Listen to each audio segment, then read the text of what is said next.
Me afrimin e dimrit fillon edhe sezoni I gomave dimërore.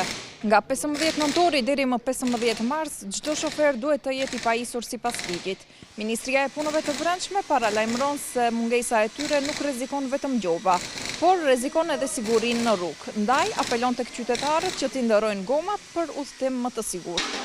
Në përputhje me ligjin për sigurinë e trafikut rrugor, nga 15 nëntori deri më 15 mars, Ministria e Punëve të Brendshme ka njoftuar se të gjitha automjetet që marrin pjesë në komunikacion janë të detyruara të posedojnë pajisje dimërore, siç përcaktohet me ligj. Sipas rregullores, për pajisjet e detyrueshme të automjeteve për pjesëmarrje të sigurt në trafik, pajisja dimërore përfshin për automjete motorike deri në 3500 kg, goma dimërore në të 4 rrotat me thellësi minimale të shiritit 4 mm. Ose goma verore me thellësi minimale 4 mm, nëse automjeti posedon zinxhir bore ose pajisje të tjera ndihmëse për rrotat lëvizëse. Për automjete me lëvizje në të 4 rrotat, nevojiten goma dimërore në të 4 rrotat me thellësi minimale 6 mm, ose goma verore me thellësi 4 mm nëse automjeti ka zinxhir bore. Në rast të lëvizjes së përhershme, zinxhirët duhet të vendosen të paktën në boshtin e pasëm. Në rast të lëvizjes me sistem të ndryshueshëm, zinxhirët duhet të vendosen në boshtin që është gjithmonë aktiv.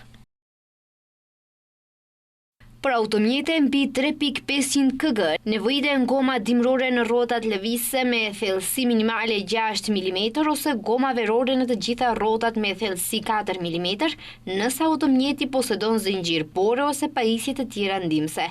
Autobuset dhe automjetet e rënda që teknikisht nuk mund t'i vendosin zinxhir bore në rrotat lëvizëse, duhet të kenë goma dimërore në ato rrota dhe të mbajnë një lopat si mjet ndihmës.